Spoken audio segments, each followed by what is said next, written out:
sezvo tinogara ziva kuti ZANU-PF panyaya dzekubuditsa mari ichiita zveuori ichitenga vanhu ichida kumisa vanhu ndiyo inotozviti tisu vana makuruwani tisu mutemo tisu uori hwacho. Pane nyaya iri panapa iri kutoitika zvaizvozvi, nyaya yema-MP emuparamende munototi makavhotera kuti vatochengetedza kodzero dzenyu vakuitire zvemunenge muchida vakumirirei sevana venyika, asi ma-MP aya ari kuenda kuparamende kunotsvaga chekuti ivo vapfume nevana vavo varongerera mangwana ravo, havachakoshese kodzero dzevanhu.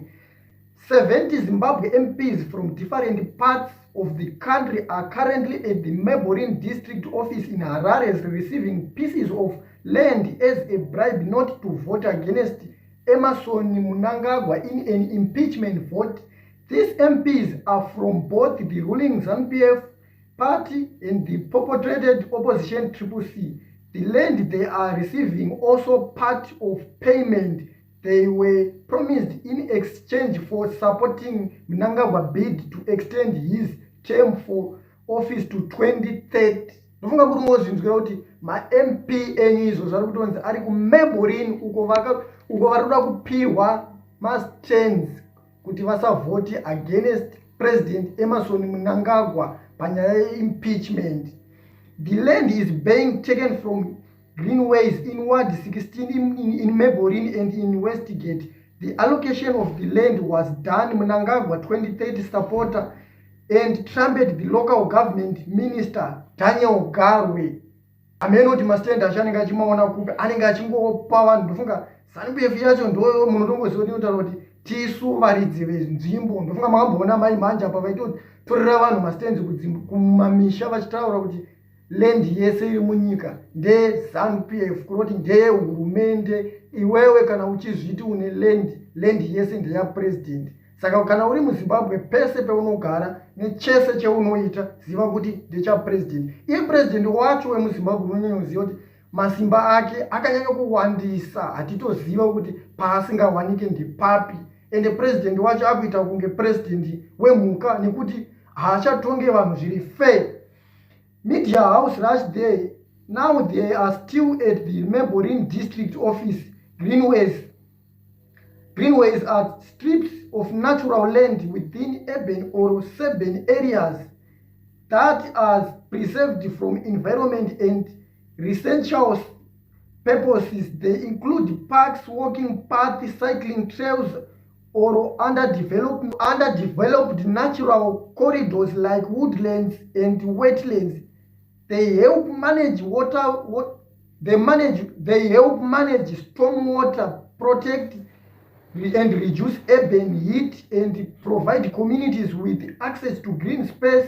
When government size or allocate green waste for development, especially for political favor, it must spark public outrage because it destroys communal environment and recreation assets.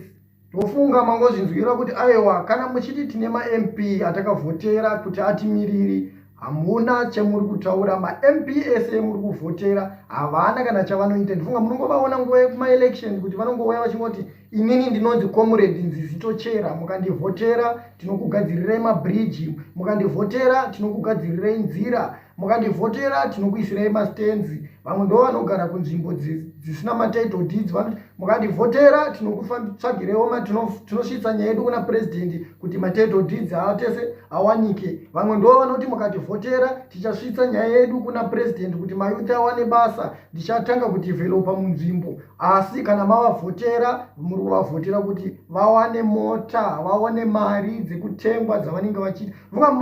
MuZimbabwe chinhu chese chirimo changone uori. Hurumende yacho ndo zvibababaka zveuori. Havana kana chinhu chavanoita chisina kana uori. Ende nyaya yekubuditsa mari havakendenge panyaya yekubuditsa mari, nekuti mari yacho ivo ndo vanotori neplani yekutoziva kuti mari inowanika nenzira idzi. Ndosaka muchiwana kuti president vacho vanonzi ndo muridzi wezvinhu zvese zviri munyika. Anowanza zvinhu zvakawanda, chakati scheme, chakati presidential scheme, ndo dzirimwe nzira dzemari yavanotora kuti vachizoshandisa pakutenga vanhu kuti vasaumirire vamwe vanhu because vanhu vanenge vari muparliament ndo munototangira nyaya dzacho kuti vamwe vanhu vari kunze vasumudze musoro. Saka kana uri muparliament ukatengwa ukangonyarara, isusu vese vanenge vari kunze kunoko hatina kana chetinotaura nekuti vanhu vanenge vari muparliament ndo vanonzi vanoraise point. Ende isusu tikatoda kana kupinda mustreet ndofunga munotongoona kuti tinotumirwa vakomana vemabutter stick vema50 mari vaya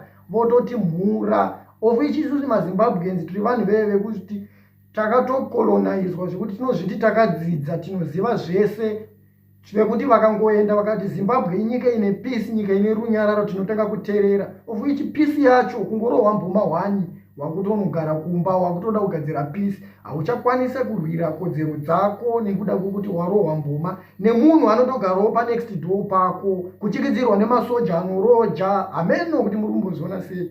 Tosangana mucomment section.